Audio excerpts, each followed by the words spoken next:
Assalamualaikum warahmatullahi wabarakatuh. Waalaikumsalam warahmatullahi wabarakatuh. Alhamdulillah. Alhamdulillahi rabbil alamin. Wassalatu wassalamu ala asyrafil anbiya'i wa mursalin sayyidina wa habibina wa syafi'ina wa qurrati a'yunina wa nuri qulubina Muhammad habibi rabbil alamin wa ala alihi wa sahbihi ajma'in. Allahumma salli wa sallim ala sayyidina Muhammad tibbil qulub wa dawaliha wa afiyatil abdani wa shifaiha wa nuril absari wa diyaliha wa qutil arwah wa kitabiha wa ala alihi wa sahbihi wa sallim. Allahumma ja'al sarirati khairan min al-niyati wajal alaniyati salihah amma ba'du. Al-mukarram wal muhtaram yang sama-sama kita muliakan dan kita hormati selalu para alim, para ulama, para asatidah, penyambung lisan sekaligus penerus perjuangan Nabi kita Muhammad sallallahu alaihi wasallam, yang kita doakan selalu mudah-mudahan para ustadz, para kiai, para ulama, para habaib kita diberikan panjang umur oleh Allah dalam keadaan sehat walafiat. Allah Subhanahu wa taala berikan kemudahan baik itu urusan dunia maupun urusan akhiratnya. Allah Subhanahu wa taala jauhkan beliau-beliau semuanya daripada fitnah yang terjadi di akhir zaman ini insyaallah. Amin. Amin ya rabbal alamin. Dan juga kepada segenap insyaallah tamu-tamunya Allah Subhanahu wa taala yang dimuliakan oleh Allah Subhanahu wa taala. Pada umroh ini kita diberikan oleh Allah umroh yang mabrurah, umroh yang menjadikan kita makin dekat kepada Allah, makin ingat kepada Allah, makin istiqomah melaksanakan perintah-perintahnya dan menjauhi larangan-larangannya. Dan mudah-mudahan umroh ini menjadi sebab kita bisa dicabut oleh Allah dalam badan husnul khatimah insyaallah. Amin. Amin ya rabbal alamin. Jamaah umroh An-Nizar yang dimuliakan oleh Allah Subhanahu wa taala. Tadi Ustaz Santo sudah menjelaskan manasik daripada umroh yang insya Allah tanggal 24 Februari akan diadakan. Pesan Al-Faqih inti dari apa yang disampaikan oleh Ustaz Santo itu, tolong kalau sudah di sana nurut sama pembimbingnya sama ustadznya, itu saja sebetulnya. Karena mereka ikut bersama Anda semuanya untuk menjadi pelayan Anda. Insya Allah tidak ada istilah orang yang melayani itu pengen dilayani, itu insya Allah tidak ada. Jadi entar yang mengikut dan termasuk Al-Faqih, saya sendiri pun insya Allah akan berangkat, akan melayani Bapak Ibu semuanya. Jadi Bapak Ibu tadi sana gak usah khawatir, insya Allah ntar bakal dilayani. Dan saya pribadi pun insya Allah tidak akan mementingkan kepentingan saya pribadi. Saya akan fokuskan kepada Bapak Ibu bagaimana umrohnya tenang, umrohnya nikmat, dan umrohnya betul-betul bisa menjadi sebab kita berhijrah makin dekat kepada Allah dan Rasulnya insya Allah. Kemudian yang kedua, inti mungkin yang disampaikan oleh Ustaz Santo yang Al-Faqih ingin tekankan, etikat jangan pernah dilepas. Etikat, apa itu etikat? Ya, apa? Kalung itulah bahasanya. Data nama itu tolong jangan sampai dilepas. Karena tahun 2016 saya pribadi pernah berangkat juga waktu itu. Kejadian banyak, bukan banyak ya, sedikit lah. Ada yang hilang, ada yang nyasar, nggak bisa kembali gara-gara itu etikatnya nggak ada. Tapi di antara mereka ada yang saking semangatnya umroh atau kadang-kadang lagi belanja, saking semangatnya apalagi yang ibu-ibu nih belanja nih kadang-kadang lupa ustadznya kemana, ibunya kemana. Nah itu etikat tuh betul-betul sangat bermanfaat. Jadi ibu entar kalau seandainya, tapi mudah-mudahan nggak ada, seandainya aja, tapi insya Allah nggak ada. Ini contoh yang bukan ada yang di sini. Ini contoh yang pernah terjadi. Itu kalau ada etikat, ntar ibu tinggal ketemu orang Arab, tunjukin ini aja dengan isyarat kayak gini. Boleh bilang hadi itu artinya ini. Jadi ntar akan diantarkan oleh orang Arab. Saya lakukan orang Arab itu insya Allah terkenal dari dulu sampai sekarang itu judu wal karom. Mereka itu dermawan, baik, memuliakan. Tahu orang-orang Indonesia, ya kan? Lagi orang Indonesia kan ciri khasnya beda sama mereka. Kita ini hidungnya tuh mancungnya ke dalam, kalau mereka keluar, gitu kan? Jadi mereka tuh bisa melihat ciri khas. Sehingga waktu kita memberikan isyarat, karena ada kejadiannya, akhirnya diantar benar sampai ke hotelnya. Tapi insya Allah di sini nggak ada yang nyasar lah. Ya pokoknya tinggal ngikut, sambung bimbingnya, manasiknya sudah, kemudian kegiatannya juga sudah. Ya. Dan tadi di sana mal fakir, ntar insya Allah kita ingin membaca hadisnya Nabi Muhammad SAW. Insya Allah pokoknya ada kajian-kajian. Ntar akan al-fakir, tekankan kenapa harus ada belajar ilmu agama di sana.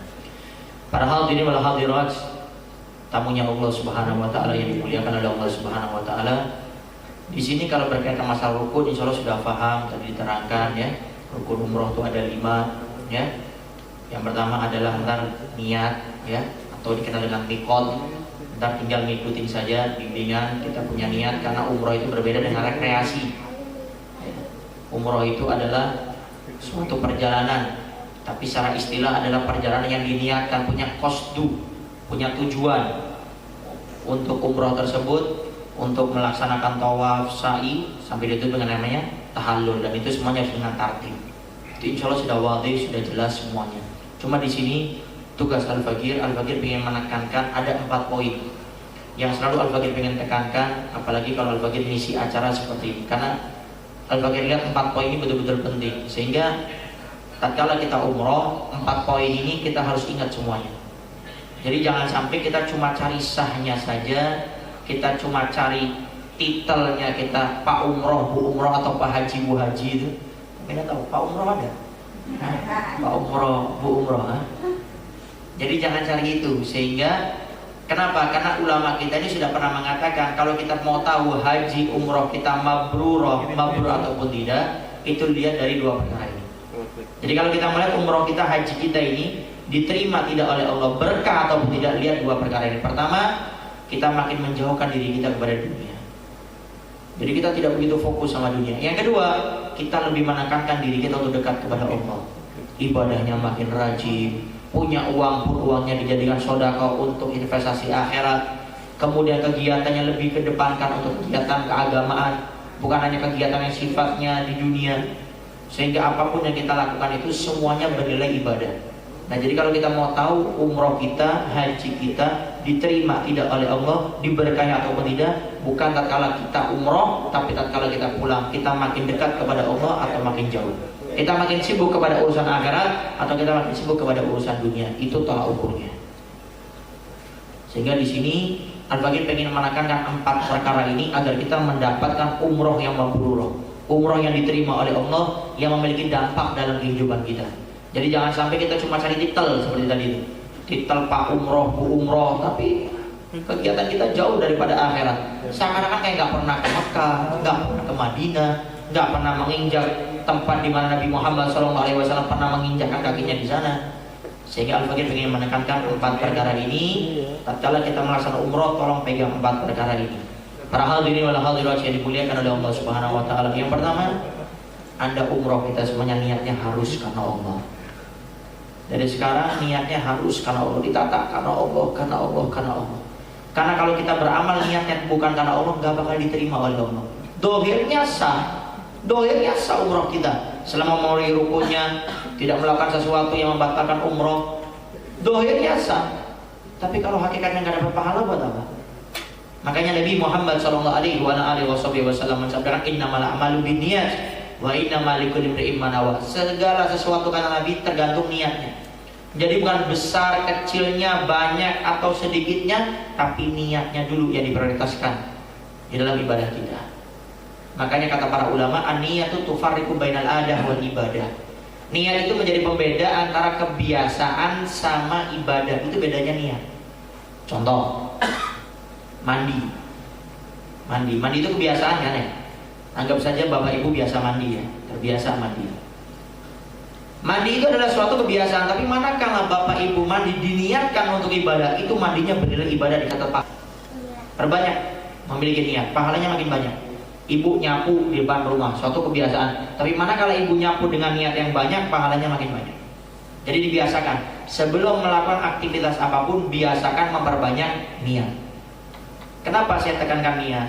Karena jangan sampai umroh kita ini cuma dohirnya saja, tapi hakikatnya nggak ada.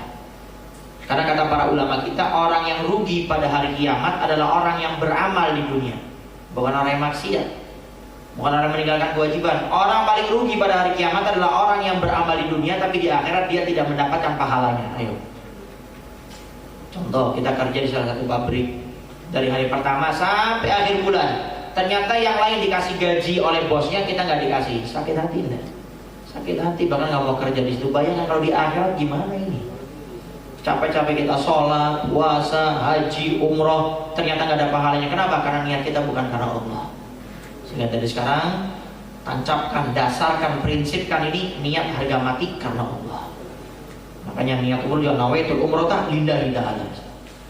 Jadi ini, jadikan umroh ini menjadi latar belakang kita untuk selalu ingat kepada Allah Subhanahu wa taala. Setiap mau aktif apapun, niat saya apa. Jadi sebelum melakukan kegiatan, biasakan kita diam 10 detik paling enggak. Mau mandi, niat apa saya dalam hati ini? Mau nyapu ibu-ibu, niat apa saya mau nyapu? Saya mau kerja, niat apa? Sehingga Allah berikan pahala. Sehingga tadi biasakan. Bahkan dalam salah satu keterangan di zaman Bani Israel itu diceritakan ada orang miskin, dia lewat satu perkampungan. Perkampungan ini nih kena paceklik. Jadi paceklik itu apa itu? Musim tidak ada air, tidak ada makanan, sulit hidup. Kekurangan. Tiba-tiba ini hamba Allah nih berniat di hatinya, niat, ya Allah, kalau seandainya Engkau beri aku kekayaan, aku akan beri setiap orang ini dengan roti-roti. Niat. Akhirnya orang ini karena miskin dia pergi. Akhirnya Allah perintahkan malaikatnya, hei malaikat itu turun kepada orang tersebut, katakan niatnya sudah aku terima sebagai pahala. Jadi kalau seandainya antar ibu-ibu bapak ternyata sudah niat mau umroh ini, ternyata sakitnya menyebabkan bapak ibu tidak bisa berangkat, ibu tetap dicatat orang yang melaksanakan umroh. Jadi niat ini penting. Ya tapi mudah-mudahan gak ada yang sakit, sehat semuanya insyaallah. Jadi niat ini penting. Sehingga ini para ulama kita menekankan orang umroh, haji itu ada 4 model yang gak baik. Ini kaitannya masalah niat tadi itu. Ada 4 golongan kata para ulama orang yang haji umrohnya gak baik. Yang pertama itu adalah mereka orang-orang yang niat haji umrohnya itu untuk rekreasi, Mas. Jangan rekreasi di sana. Pengen lihat Ka'bah itu batu-batanya sama nggak kayak di Cirebon, Kuningan, Majalengka sama Sumedang? Sama enggak? Apalagi Majalengka kan punya bata sendiri, apa namanya? Ya, batu bata ya, genteng gitu. Kira-kira sama enggak? Niatnya enggak boleh kayak gitu.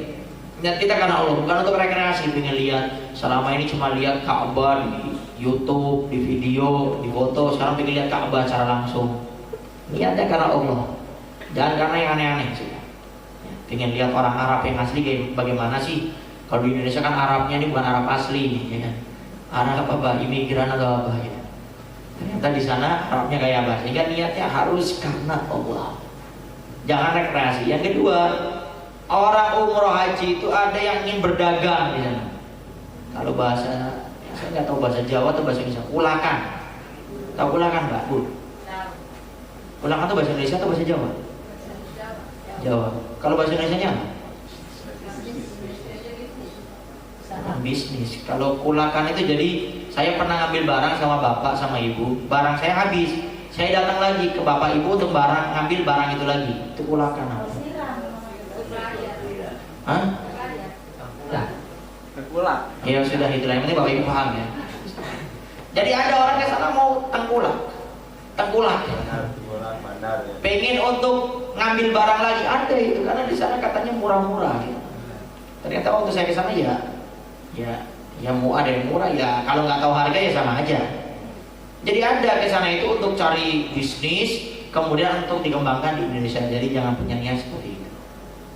Ini ada tidak baik. Yang ketiga, orang ke sana itu untuk apa? Untuk minta-minta. Ada ini. Mungkin kita nggak kebayang.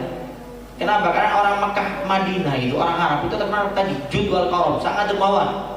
Bahkan saya punya teman-teman itu yang belajar di sana itu, kalau bisa nunjukkan KTP kita ini santri yang belajar di sana, sangat banyak dikasih uangnya kata mereka. Saya punya teman-teman itu, karena mereka sangat dermawan. Kalau di Indonesia kita minta-minta dikasih 1.000, paling banter 2.000. Oh di sana jangan tanya, 1 realnya aja berapa ya? 4.000-an ya. Dulu saya 3.800, 4.000. Dan tak mungkin mereka ngasih 1 real, banyak dikasih. Jadi jangan punya niat yang aneh-aneh. Yang keempat, ini yang paling berbahaya, orang melaksanakan haji umroh pengen cari nama, pengen dipanggil Pak Haji, Bu Haji, Pak Umroh, Bu Umroh. Ya enggak apa-apa lah, ini kan saya udah menghabiskan sekian puluh juta, masa nggak ada timbal baliknya? Ya, enteng banget orang ini ngomongnya, nggak mikir lah. Sampai ini ada cerita, nggak tahu benar, cuma saya sering dengar cerita ini. Ada satu bapak, satu ibu pulang haji. Ya, kemudian setelah itu dipanggil. Besoknya ini, waktu dia selesai pulang, besoknya dipanggil. Dengan namanya nggak noleh. 2 kali dipanggil nggak noleh. Oh, dikira ini kayaknya habis haji, ini banyak apa? Gurun pasir di telinganya kayaknya. Banyak angin, jadi kayaknya kesumbat ini. Akhirnya dikatain telinganya, dipanggil Pak. Lalu tempeling orang itu. Orang ajar kamu. Saya kira saya ini bolot, nggak bisa dengar. Saya dengar, kenapa saya panggil nggak dengar? Loh, kamu nggak ingat saya kemarin dari mana? Dari Mekah. Ada apa saya ke Mekah Madinah? Haji, panggil dong Pak Haji gitu. Jadi serendah itu ibadah cuma pengen cari nama. Jadi jangan seperti ini. 4 kata para ulama, umroh haji yang nggak baik. Sehingga kita dari sekarang niatnya harus karena Allah. Dari sekarang karena Allah, karena Allah, karena Allah. Dan ingat, ntar di sana kalau seandainya niat kita berbelok, kembalikan lagi niat kita harus karena Allah. Jadi jangan ditinggal. Ustaz Habib, saya kalau pengen, ini contoh umum saja, pengen hadir majelis taklim atau mau sholat berjamaah, sudah niatnya karena Allah, tiba-tiba di tengah jalan ketemu tetangga, ibu bapak mau kemana? Mau ke masjid. Untuk apa? Ibadah sama hadir majelis. Masya Allah, ibu soleha, bapak soleh. Akhirnya di hati saya bangga, Beb, senang. Gimana ini? Ria saya nih, pengen dilihat oleh orang. Kira-kira saya ini nggak usah melakukan atau saya tetap melakukan? Kata Imam Haddad dalam kitab Nasihatul Diniyah wal Syimaniyah, lakukan. Tapi kembalikan niatmu karena Allah. Jadi teruskan, jangan kau tinggalkan. Barengi dengan istighfar, minta ampun kepada Allah, niatkan kembali karena Allah. Jadi jangan berhenti. Jadi tatkala kalau kita melaksanakan umroh, semuanya niatnya harus karena Allah, karena Allah, karena Allah. Cobanya pasti banyak. Karena setan itu tidak bakal tinggal diam tatkala kita ingin beribadah, nggak mungkin. Makanya banyak kan kejadian orang barangnya hilang, waktu sholat akhirnya ingat barang hilang itu ditaruh di mana. Banyak kan? Hilang, naruh kunci motor, mobil, naruh duit, dompet. Nah, ibu mau kena yang biasa dipakai hilang, lupa. Waktu sholat tiba-tiba ada yang ngasih tahu di sini. Nah, itu setan. Jadi setan tuh nggak bakal ikhlas, ridho kalau kita beribadah terus. Sehingga ntar waktu umroh bapak ibu semuanya niatnya harus karena Allah, karena Allah, karena Allah. Waktu berbelok kembali lagi karena Allah. Itu yang pertama. Jaga kita punya niat. Setelah niat kita jaga kita punya hati. Hati-hati. Mekah Madinah itu Baitullah, rumahnya Allah. Tempat kita punya Nabi Muhammad SAW. Sehingga kita harus jaga hati di sana. Ntar bapak ibu ketemu orang macam-macam di sana. Semuanya harus jaga hati. Jangan pernah khususnya merasa diri lebih baik daripada orang yang ada di sana. Maaf, mungkin bapak ibu ntar ketemu orang kumuh, kucel, bahkan mungkin ganggu bapak ibu, minta-minta ataupun apa. Jaga hati anda. Jangan ada istilah meremehkan orang di sana. Ada. Itu Baitullah. Jika betul-betul dijaga kalau ke sana itu, betul-betul dijaga. Jangan sampai kita melakukan hati-hati kita menjadi kotor. Kalau kita saat ini di Indonesia saja, kita dapat hadis Nabi yang umum. Innallaha la yanzuru ila ajsamikum wala suwarikum walakin yanzuru ila qulubikum. Allah tidak melihat kepada anggota tubuh yang ganteng, yang jelek, yang kurus, yang gemuk, yang titel, yang enggak bertitel, yang punya ilmu, enggak punya ilmu. Allah tidak lihat kecuali hati mereka yang dilihat oleh Allah. Makanya dikatakan seorang wali tidak diangkat menjadi seorang wali kecuali mereka yang punya hati yang bersih. Sehingga kita ini melaksanakan umroh, proses untuk membersihkan hati. Sekarang bagaimana Ustaz cara menjaga hati? Bukan membersihkan. Kalau membersihkan sudah kena. Menjaga hati ini agar terus terjaga, tidak meremehkan orang seperti apa? Jangan pernah merasa diri kita lebih baik daripada orang lain. Titik. Sudah. Kenapa kita kadang-kadang meremehkan orang? Ada sesuatu yang menurut kita ini, kita punya sesuatu yang lebih baik daripada orang yang kita remehkan, sehingga kita meremehkan dia. Dan ini kunci. Kalau kita pengen dimuliakan oleh Allah, jangan pernah merasa diri lebih baik. Apalagi kalau sudah pulang dari umroh. Awas. Tetap biasa. Jangan akhirnya jaga jarak. Oh maaf ya, saya sudah umroh. Kalau ketemu saya pakai jadwal. Tidak bisa pakai jadwal. Tidak ada.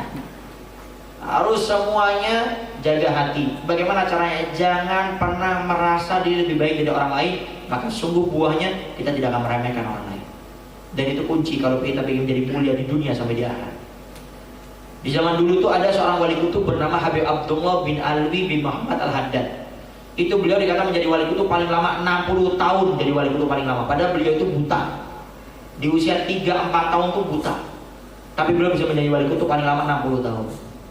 Beliau itu di usia tamyiz 6 sampai 7 tahun itu salat sunahnya sudah 200 rakaat, buta padahal ya. Tatkala balik 13 sampai 15 tahun sampai beliau meninggal dunia, salat sunahnya sudah 1000 rakaat sampai beliau meninggal dunia.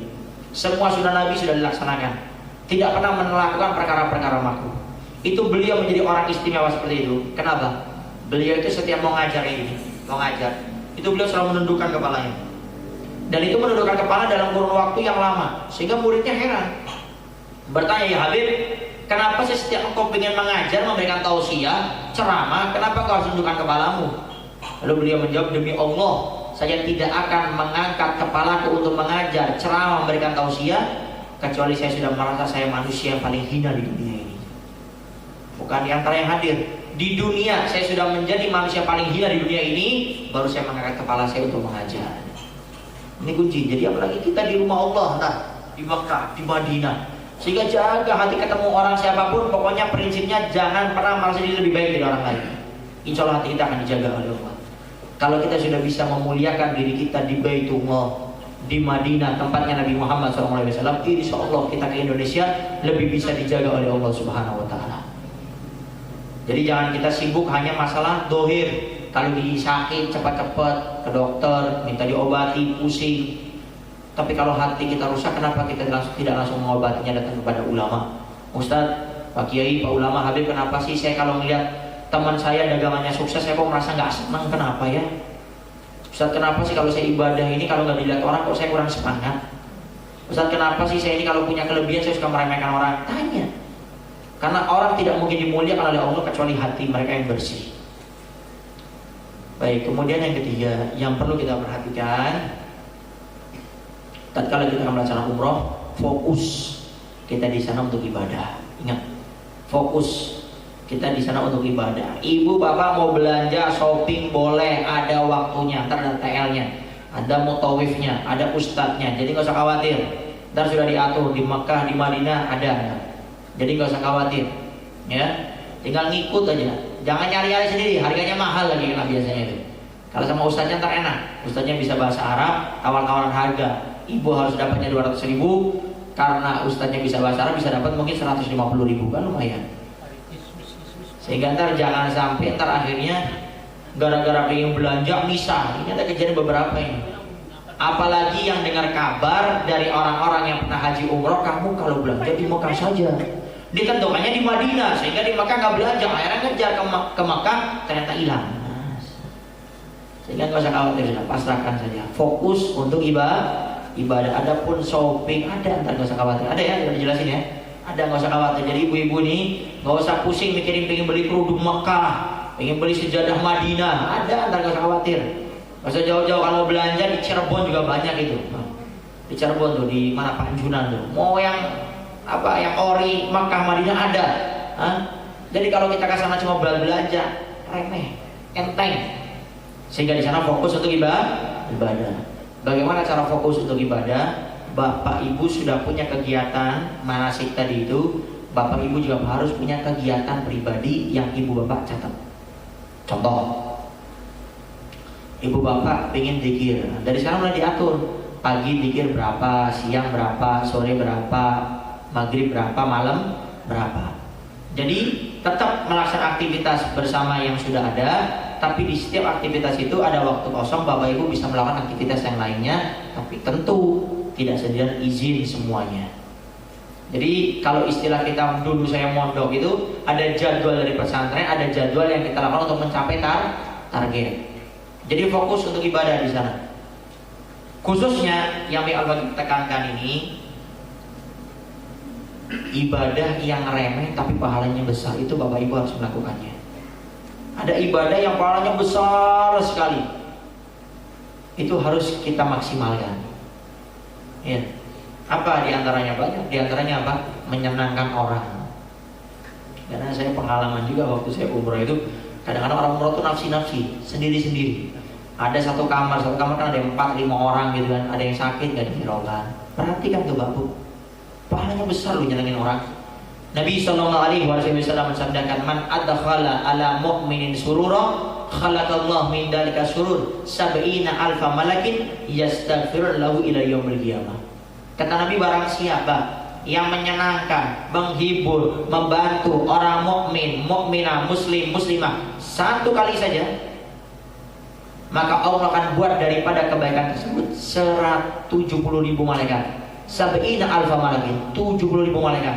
Apa kerjaannya? Yastaghfir lahu ila yaumil qiyamah. Kerjaannya memintakan istighfar kepada kita sampai datangnya hari kiamat. 70.000 malaikat. Nyenengin orang. Sehingga bantu untuk orang-orang itu. Ada yang sakit. Makanya saya pesankan ibu bapak dari sekarang ini bawa yang namanya obat-obatan, bawa. Saya masih nggak sama saya sama istri saya dibawa obat-obatan kayak mau jualan saya di sana ini. Banyak sekali. Ternyata alhamdulillah saya di sana nggak begitu banyak sakit lah, agak sedikit. Tapi subhanallah, saya satu kamar Pak, Bu, sama 3 orang ini tua-tua semuanya, sakit-sakitan lagi. Akhirnya alhamdulillah manfaat itu ya, bisa saya beri, akhirnya sehat, maksimal umroh apa semuanya gitu. Jadi hendaknya Bapak Ibu niatkan bawa obat-obatan itu untuk apa? Untuk bantu orang.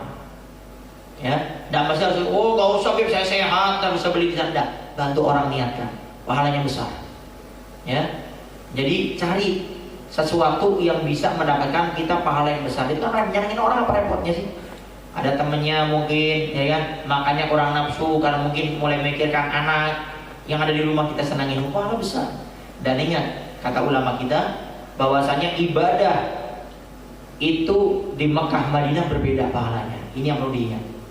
Kita ibadah di Makkah itu pahalanya 100.000 kali lipat. Jadi sholat itu pahalanya 27 derajat. Sholat sendiri sama sholat berjamaah. Sholat berjamaah itu pahalanya 27 derajat. Itu dikalikan 100.000, itu sendiri. Umroh nih pahalanya seperti itu. Tapi tatkala Bapak Ibu umroh di Mekah dilipat gandakan 100.000. Bayangkan kalau kita nyenengin orang dilipat gandakan 70.000 kali 100.000, berapa itu sudah? Itu banyak sekali. Jadi eman kalau kita kesana itu nggak fokus ibadah, eman sekali sudah. Makanya saya pribadi waktu saya berangkat 2016, saya sudah niatkan pokoknya saya umroh ini bukan untuk pribadi, bantu orang. Kenapa?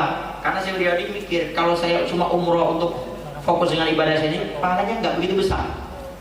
Tapi kalau saya bantu orang, menyenangkan orang, pahalanya berapa? Jadi dari sekarang niatkan untuk bantu orang di sana. Jangan pesimis. Jangan jadi orang yang nggak mau ngurusin orang waktu tawaf. Mungkin ada yang mulai agak capek, ya kan? Waktu tawaf, apalagi disunahkan waktu tawaf pertama sampai ketiga itu disunahkan lari-lari kecil, sunah. Keempat ketujuhnya tidak, sunahkan. Waktu itu ada yang lemas, ayo kan, semangat kan. Yang penting bapak sama bapak, jangan ibu sama bapak. Kan marahnya semangat, jangan termakro.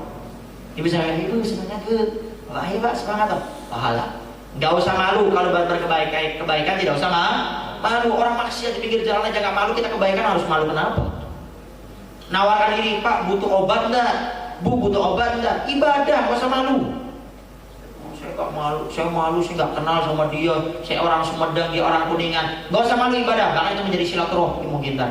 Suatu kali kita ke Kuningan disambut sama mereka ke Sumedang, mereka nyambut kita. Bahkan mungkin ternyata kita punya anaknya ternyata bisa dinikahin jadi besanan.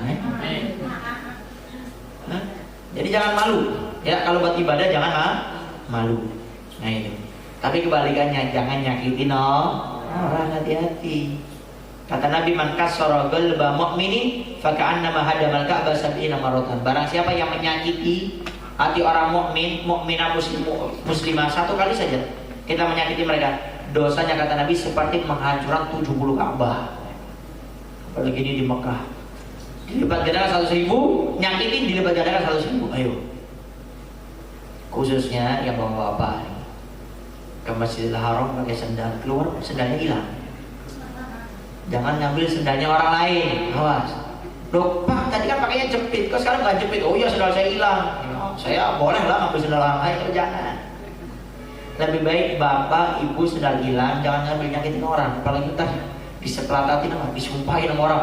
Yang ngambil sendal saya mudah-mudahan kakinya cantengan liatin.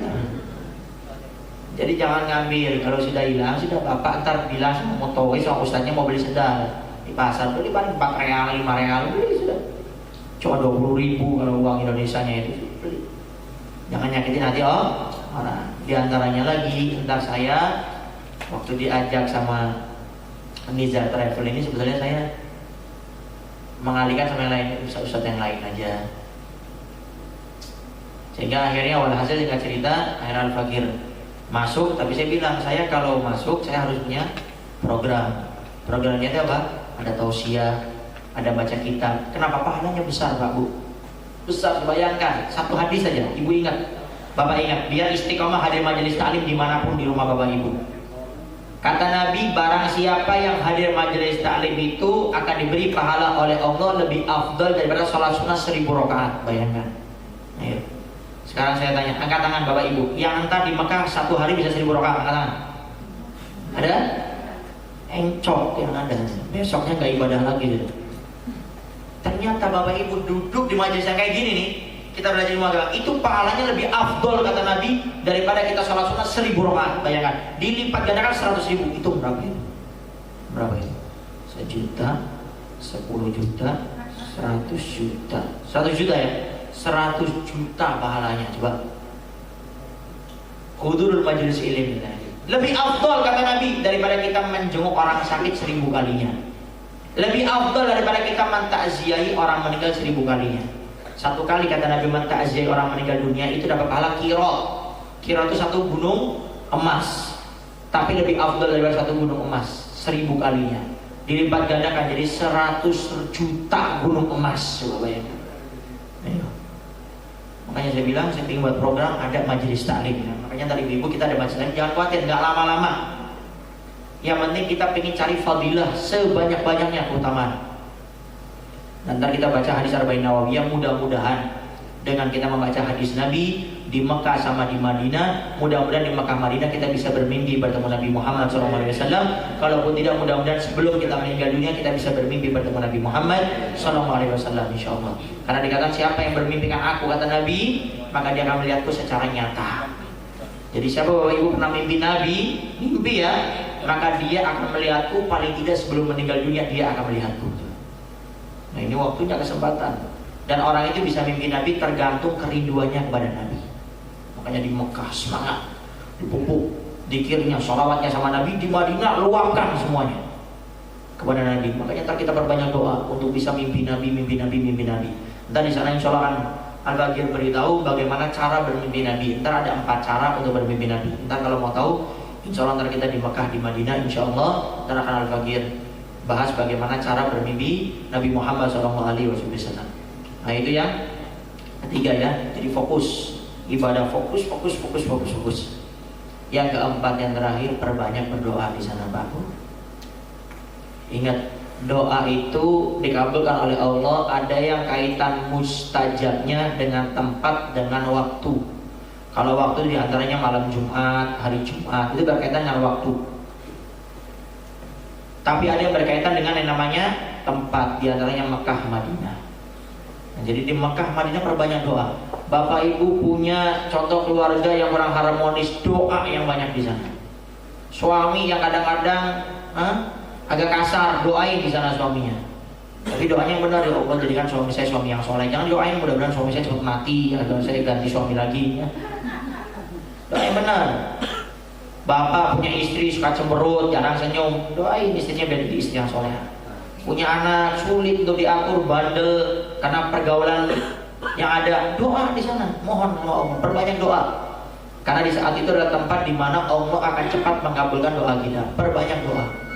Di mana saja, khususnya habis sholat. Habis sholat itu perbanyak doa, karena di antara waktu yang Allah akan kabulkan doa tersebut adalah habis sholat, apalagi di Mekah, di Madinah. Makanya setiap kajian kita berdoa, selalu mohon sama Allah, khususnya agar hajat kita semuanya dikabulkan oleh Allah Subhanahu wa Ta'ala. Jadi perbanyak doa. Dan ini juga saya sering sampaikan sama orang yang gak berangkat. Itu kan biasanya bikin pusing orang yang berangkat. Tolong ya, saya nitip sejadah yang di Mekah, saya nitip mukena yang di Madinah, saya nitip korma ini korma itu. Padahal di Indonesia banyak kok, di Cirebon aja banyak kok, di Sumedang itu juga ada itu, banyak. Jadi kita tidak usah pakai nitip-nitip itu. Nitipnya kalau ntar bapak ibu sudah umroh selesai, pengen berangkat lagi, dengar ada orang berangkat, nitip doanya ini, doakan agar saya bisa ke sana. Selesai. Jadi ntar ibu bapak doanya yang puas. Jadi dua saja lah. Pertama, nitip sama orang tersebut agar saya bisa ke sana. Yang kedua, nitip doa agar apa yang saya niatkan dikabulkan oleh Allah Subhanahu wa taala. Itu aja. Jadi nggak usah aneh-aneh, nitip kerudung, mukena, peci, kopiah, nggak usah.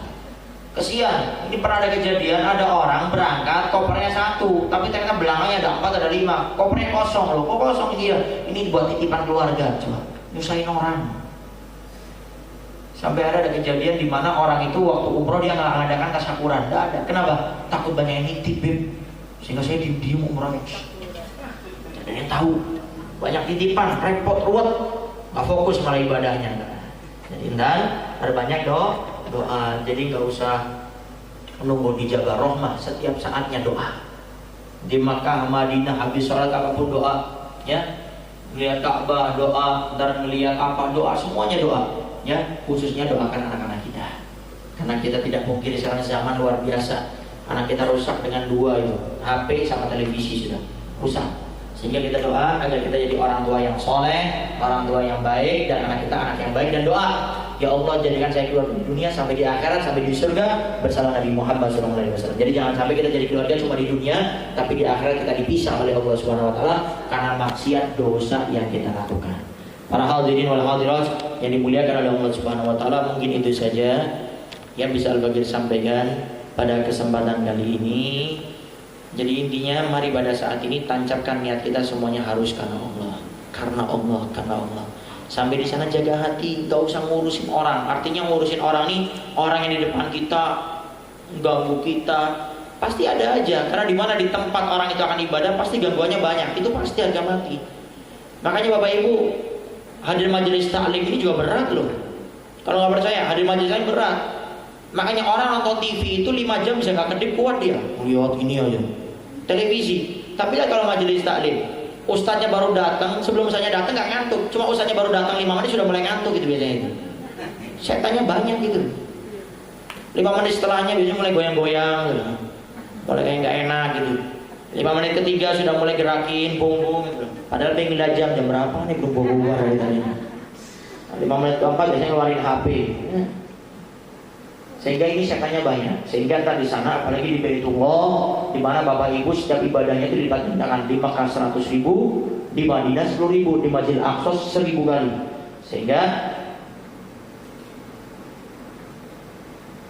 Sehingga ntar waktu itu jaga hati. Caranya apa? Jangan merasa diri lebih baik dari orang lain. Titik. Insya Allah terjaga. Jangan pernah merasa diri kita lebih baik dari orang lain. Ya, maka kita jangan rendahkan orang. Yang ketiga, ingat fokus. Sama saya buat ibadah bukan untuk belanja. Kencang lagi. Ibu belanja ntar pokoknya ada waktunya khusus ya. Jadi jangan misah. Ini ibu-ibu biasanya nih mentah-mentah nggak bisa balik ke hotel baru nangis. Udah kita bawa ikat lagi. Nah, sehingga anda harus fokus untuk ibadah. Saya kesana untuk ibadah. Kalau untuk belajar di Indonesia juga bisa ya. Kemudian yang keempat, berbanyak berdoa. Khususnya doakan di rumah kita. Mungkin ada saudara-saudari yang belum bisa sholat, maaf, belum bisa nutup kerudung, belum bisa nutup auratnya. Mungkin ibadahnya masuk itu akan anak kita masih bandel. Mungkin tetangga kita apa semuanya. Doakan. Khususnya doakan agar Indonesia selalu dijaga oleh Allah. Daripada musibah, bencana, penyakit-penyakit yang sekarang katanya sudah mulai masuk. Doakan karena doa Bapak Ibu sangat luar biasa di sana. Ya. Baik, mungkin itu saja yang bisa Al-Bagir sampaikan. Kurang lebihnya Al-Bagir minta maaf. Nah, ini ditutup dengan doa katanya. Baik, kita berdoa bersama-sama.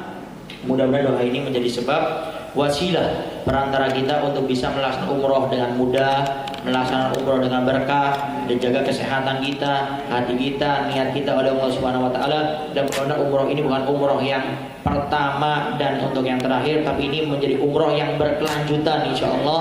Dan mudah-mudahan pulang umroh pun kita dicatat oleh Allah umroh yang mabrurah, umroh yang diterima oleh Allah Subhanahu wa taala, umroh yang menjadikan kita pulang ke Indonesia lebih baik daripada yang sebelumnya, lebih dekat kepada Allah dan Rasulnya. A'udzubillahi minasyaitonirrajim. Bismillahirrahmanirrahim. Alhamdulillahirabbil alamin. Wassalatu wassalamu ala asyrofil anbiya'i wal mursalin sayyidina wa habibina wa syafi'ina wa qurrati a'yunina wa nuri qulubina Muhammad habibi rabbil alamin wa ala alihi wa sahbihi ajmain. Allahumma aslim wa sallim Muhammad ya Allah. Allahumma aslim wa sallim Muhammad ya Allah. Allahumma aslim wa sallim Muhammad ya Allah. Allahumma ansur wa sallim Muhammad. Allahumma farrij wa sallim Muhammad. Allahumma jbur wa sallim Muhammad. Allahumma tsabbit wa iman ya Allah. Allahumma tsabbit wa iman ya Allah. Allahumma tsabbit umat umat iman ya Allah ya dzal jalali wal ikram. Allahumma ya Allah, muliakan kami di dunia sampai di akhirat ya Allah. Muliakan kami dengan ilmu agama ya Allah. Muliakan kami untuk meninggal husnul khatimah ya Allah. Muliakan kami untuk istiqomah dalam kebaikan kami ya Allah ya rabbal alamin. Allahumma ya Allah, saat ini kau saksikan kami sudah berniat untuk melaksanakan umroh ya Allah. Maka jaga kesehatan kami ya Allah. Berikan kekuatan kepada kami ya Allah sampai kami melaksanakan umroh ya Allah. Ya Allah, waktu kami melaksanakan umroh ya Allah, jadikan semuanya adalah bernilai ibadah ya Allah. Gerakan kami, berjalan kami, berdiri kami, duduk kami, diam kami, semuanya jadikan itu adalah ibadah karenamu ya Allah. Dan kami mohon kepadamu ya Allah, jaga hati kami ya Allah daripada meremehkan orang, merendahkan orang ya Allah. Jadikan kami di sana memiliki hati yang bersih, hati yang tidak pernah meremehkan orang, tidak pernah merasa diri kami lebih baik daripada orang lain ya Allah. Dan kami mohon kepadamu ya Allah, waktu kami melaksanakan umroh, jadikan umroh kami umroh yang penuh dengan ibadah ya Allah. Fokuskan tatkala kami berada di Makkah, Madinah untuk ibadah karenamu ya Allah.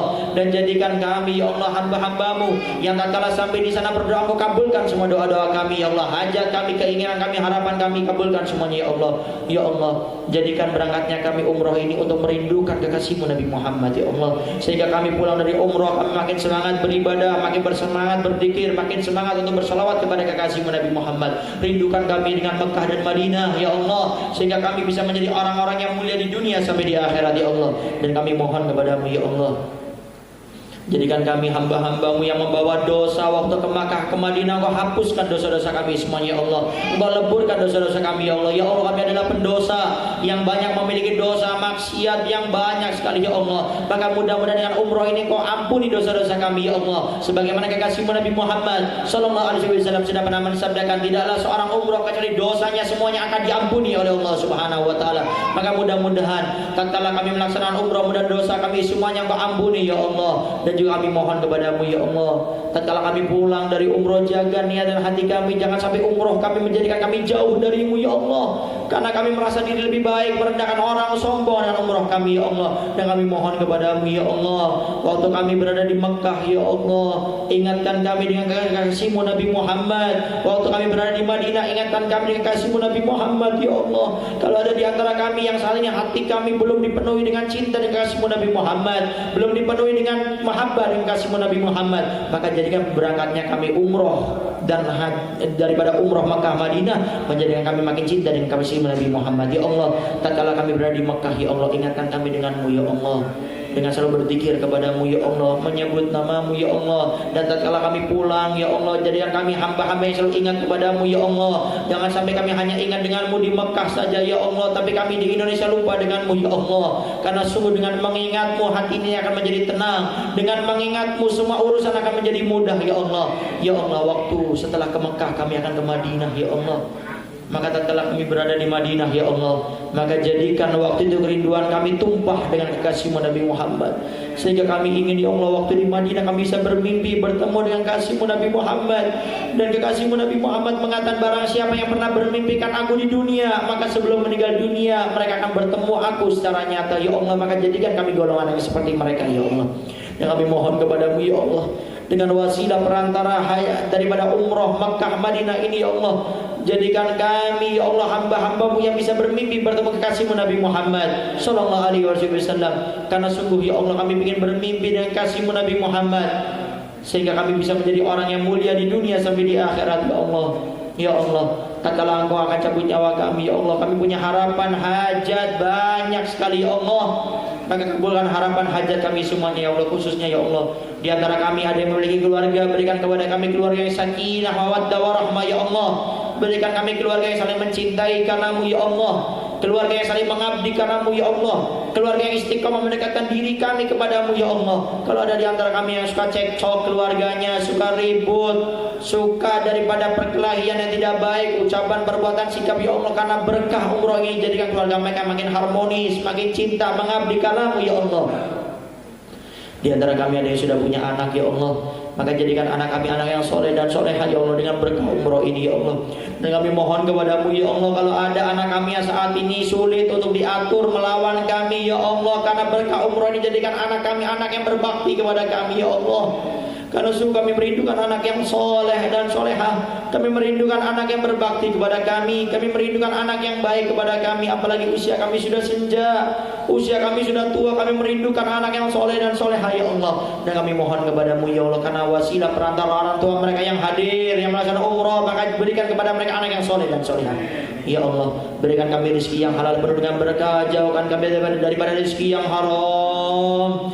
Kalau ada di antara kami yang mendengarkan, menyaksikan acara ini ya Allah, rezekinya masih haram karena berkah umroh, mendengarkan, menyaksikan acara ini, berikan kami rezeki yang halal penuh dengan berkah. Jauhkan kami daripada rezeki yang haram. Jangan sampai rezeki kami halal tapi tidak berkah, karena di dalamnya ada maksiat, di dalamnya ada kecurangan, sehingga rezeki kami halal tapi tidak berkah ya Allah. Sungguh kami merindukan rezeki yang berkah yang menjadikan kami makin dekat denganmu dan kasihmu Nabi Muhammad. Dan kami mohon kepadamu ya Allah, cukupkan kami dengan yang halal, jauhkan dari yang haram. Cukupkan dengan yang halal, jauhkan daripada yang haram. Cukupkan dengan yang halal, jauhkan daripada yang haram ya Allah. Kalau ada di antara kami masih terlibat dengan riba, kekasihmu Nabi Muhammad sudah pernah mensabdakan bahwasanya ada 73 pintu dosa. Dalam riba paling ringannya seperti berzina dengan ibunya sendiri ya Allah. Zina itu sudah dosa besar, apalagi berzina dengan ibunya sendiri. Dan masih ada 72 yang lainnya ya Allah, menanti di akhirat ya Allah. Kekasihmu Nabi Muhammad sudah pernah mensabdakan, kullu lahmin nabata min haramin fannaru aula bihi. Setiap daging yang tumbuh daripada rezeki yang haram, rezeki yang tidak halal, neraka jahanam tempat bagi mereka ya Allah. Cukupkan kami dengan halal, jauhkan daripada yang haram. Dan kami mohon kepadamu ya Allah, tatkala Engkau akan cabut nyawa kami ya Allah, dengan berkah umroh ini ya Allah, kami mendatangi Baitullah Mekah, dan kami mendatangi daripada kekasihmu Nabi Muhammad di Madinah ya Allah. Sebelum Engkau cabut nyawa kami ya Allah, izinkan kekasihmu Nabi Muhammad untuk menemani sakaratul maut kami ya Allah. Kekasihmu Nabi Muhammad sudah pernah mensabdakan bahwasanya sakitnya sakaratul maut seperti disesa dengan 300 pedang ya Allah. Tapi jadi kekasihmu Nabi Muhammad yang menemani kami sehingga kami tidak merasakan sakitnya sakaratul maut, karena kami terpukul dengan wajah indah kekasihmu Nabi Muhammad ya Allah. Waktu kami berada di barzah, di kuburan, keluarga kami, teman kami, sahabat kami, famili kami sudah meninggalkan kami ya Allah. Tidak ada yang menemani kami, tidak ada cahaya menerangi kami. Jadi yang kekasih Nabi Muhammad yang menemani kami ya Allah. Jadi kekasih Nabi Muhammad yang menerangi kuburan kami ya Allah. Waktu malaikat Munkar Nakir datang kepada kami, menanyai kami ketakutan, kami bergetar ya Allah melihat daripada wajah Munkar Nakir. Maka berikan izin kekasih Nabi Muhammad untuk membantu kami menjawab pertanyaan Munkar Nakir ya Allah. Ya Allah, waktu kami berada di mahsyar, matahari sejengkal di atas kami, banyak orang tenggelam dengan keringatnya sendiri. Waktu pertama kali Kau bagaikan kami di mahsyar, jadikan mata ini pertama kali memandang adalah wajah indah kekasihmu Nabi Muhammad, berada di bendera kekasihmu Nabi Muhammad ya Allah. Tatkala kami berada di jembatan Shiratal Mustaqim, jembatan yang kekasihmu Nabi Muhammad mengatakan lebih lembut dari rambut satu yang dibelah menjadi 7, lebih tajam daripada pedang, perjalanannya 500 tahun, di bawahnya terbentang lebar api neraka jahanam ya Allah. Secara akal tidak mungkin kami bisa melewati jembatan tersebut, tapi berikan izin kekasih Nabi Muhammad untuk menggandeng tangan kami ya Allah, agar kami bisa melewati jembatan Shiratal Mustaqim kalbarak, seperti petir yang menyambar ya Allah. Ya Allah, tatkala Engkau akan masukkan kami ke surga, jadikan surga kami bersama surga kekasihmu Nabi Muhammad.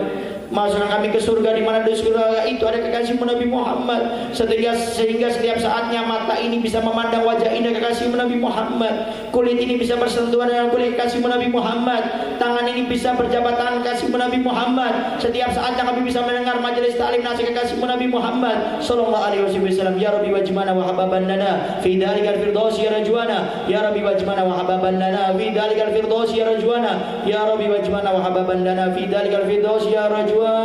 Ya Allah, tatkala Engkau akan cabut nyawa kami, cabutlah nyawa kami semua dalam keadaan husnul khatimah, husnul khatimah, husnul khatimah, meninggalkan badan iman. Ya Allah, cabutlah nyawa kami waktu dosa kami semuanya sudah Engkau ampuni. Ya Allah, cabutlah nyawa kami dalam badan ibadah, jangan Kau cabut nyawa kami dalam keadaan maksiat, berbuat kejelekan. Cabutlah nyawa kami ya Allah dengan wasilah perantara umroh kami dalam keadaan ibadah menghadap-Mu ya Allah.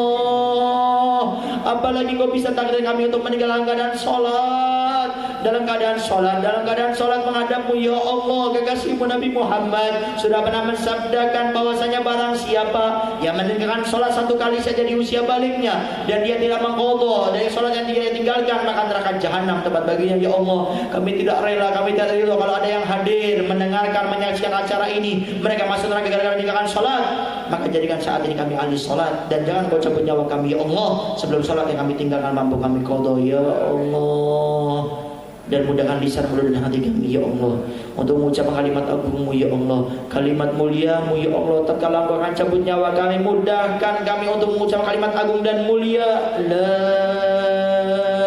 ilaha illallah Muhammadur Rasulullah. Bersama-sama la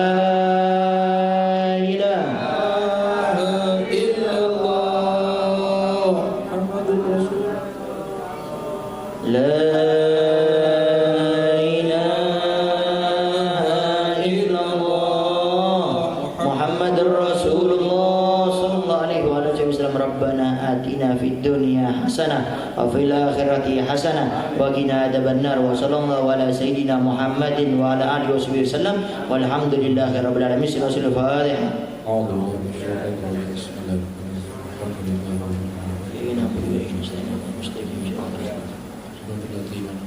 Kurang lebihnya lagi minta maaf sekali lagi. Jaga niat dari sekarang, jaga kesehatan, jaga hati semuanya, fokuskan untuk ibadah, nurut sama Ustadz Mutawif yang ada di sana, etikat jangan dilepas, dan niatkan insya Allah ini menjadi umroh kita makin dekat dengan Allah dan Rasulnya waktu pulang ke Indonesia. Itu saja yang bisa Al-Bagir sampaikan.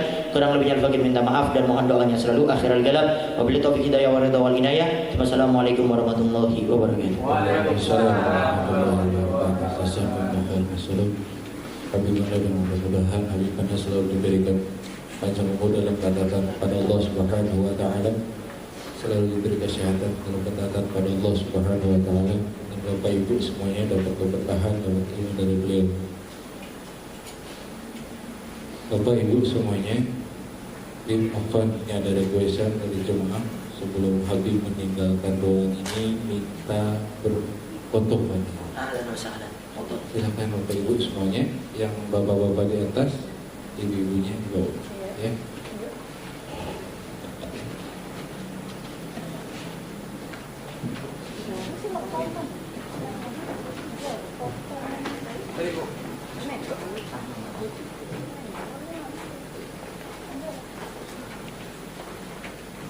Di mana? Di atas. Kursinya di kita itu.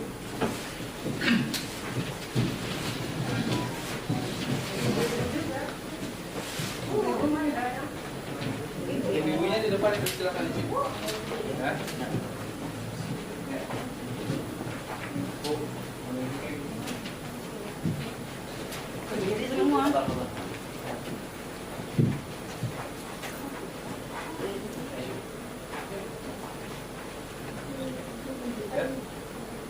Ya.